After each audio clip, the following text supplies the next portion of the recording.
আসসালামু আলাইকুম। মরিচ চাষ করতে কত টাকা খরচ হয় এবং মরিচ বিক্রি করে কত টাকা লাভবান হওয়া যায় সেই সব বিস্তারিত বলার চেষ্টা করব ইনশাআল্লাহ। আর এই যে দেখতে পাচ্ছেন জমিতে স্প্রে করতেছি সেই বিষয়েও বলার চেষ্টা করব ইনশাআল্লাহ। আর আমার চ্যানেলটি যারা সাবস্ক্রাইব করেছেন তাদেরকে অসংখ্য ধন্যবাদ। আর যারা এখনো সাবস্ক্রাইব করেননি তারা অবশ্যই সাবস্ক্রাইব করে দেখতে থাকুন আজকের ভিডিও। এই যে দেখতেই পাচ্ছেন লাল গেঞ্জি পরাটা আমার কিন্তু ভাতিজা, সেই ভাতিজা কিন্তু আমার সাথে একটু দুষ্টুমি করতেছিল আর ক্যামেরাটা একটু নাড়াইতেছিল। আমার বলতেছে কাকু আমার কিভাবে দেখা যাবে, সেই জন্য আমি বললাম যে তুমি আমার সাথে আইসা বসো, এইখানে বসলেই দেখা যাবে। আর সে ক্যামেরার সামনে হাত দিয়ে কিন্তু নাড়াচাড়া করতেছিল, সেটা কিন্তু আপনারা দেখতেই পারলেন। তো যাই হোক, মরিচ খেতে স্প্রে করার আজকে তিনটি কারণ আছে। প্রথম একটি কারণ হচ্ছে শীত কাটা পরে, আরেকটি কারণ হচ্ছে যে মরিচের যে জোয়ার আসছে মানে ফুল আসছে সেই ফুলকে আটকানোর জন্য একটা বিষ, আর যে মরিচের পাতার মধ্যে যাতে পোকা না ধরে সেই জন্য কিন্তু তিনটা বিষ নিয়েছি। সেই তিনটা বিষ দেওয়ার জন্য কিন্তু আজকের মূলত এই স্প্রেটা করা। স্প্রেটা করতেছি এই জন্যই যাতে করে আমাদের মরিচের যে ফুল আছে সেই ফুলগুলো যাতে পরে না যায়, আর মরিচে যাতে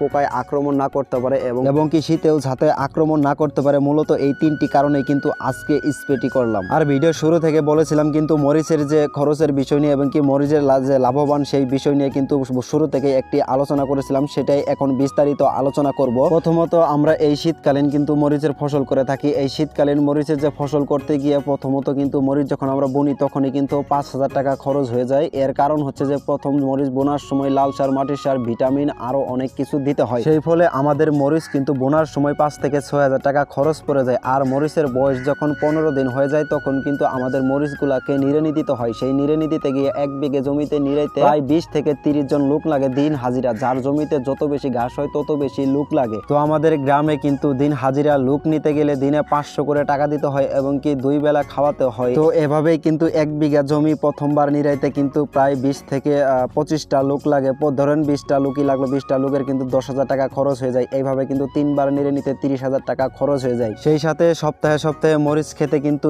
স্প্রে করে বিষ দিতে হয় এবং কি 15 দিন পর পর কিন্তু জমিতে পানি দিতে হয়। সেই পানিটা কিন্তু অল্প পরিমাণ পানি দিতে হয়। পানি কিন্তু জমিতে আটকায় রাখলে মরিচের ঘাস সব পচন ধরে যায়। আর আরেকটা বিষয়, যারা কিন্তু নিজেরাই এই নিজেদের জমি কিন্তু নিড়ানির কাজ করে তাদের কিন্তু 30,000 টাকা সেভ হয়ে যায়। সর্বমোট 1 বিঘা জমিতে কিন্তু খরচ পড়ে যায় মরিচের ফসল করতে গেলে 50,000 টাকা। কিন্তু ভালো মানের মরিচ ফসল ফলাতে পারলে কিন্তু আমরা এই মরিচ বিক্রি করে 1,20,000 টাকা কিন্তু আর্ন করতে পারি। যেখানে 50,000 টাকা খরচ করে 1,20,000 টাকা পর্যন্ত মরিচ বিক্রি করা যায়, সেখানে কিন্তু মাত্র 6 মাস সময়ের মধ্যে কিন্তু 1 বিঘা জমিতে আমাদের 70,000 টাকা কিন্তু লাভবান হওয়া সম্ভব হয়। সেই সাথে মরিচের ফসল করতে গিয়ে কিন্তু প্রচুর পরিমাণ রোগের আক্রান্তের সৃষ্টি হয়। সেই আক্রমণ ঠেকাতে কিন্তু সপ্তাহে সপ্তাহে স্প্রে করে বিষ প্রয়োগ করতে হয়। যাই হোক, এভাবেই কিন্তু আমার ভিডিও কিন্তু আজকে শেষের দিকে। মূল টপিকটা হলো 1 বিঘা জমিতে 50,000 টাকা খরচ হয় এবং সেখান থেকে 1,20,000 টাকা পর্যন্ত মরিচ বিক্রি করা সম্ভব হয়। আর যারা নিড়ানির কাজ নিজেরাই করে থাকে তাদের কিন্তু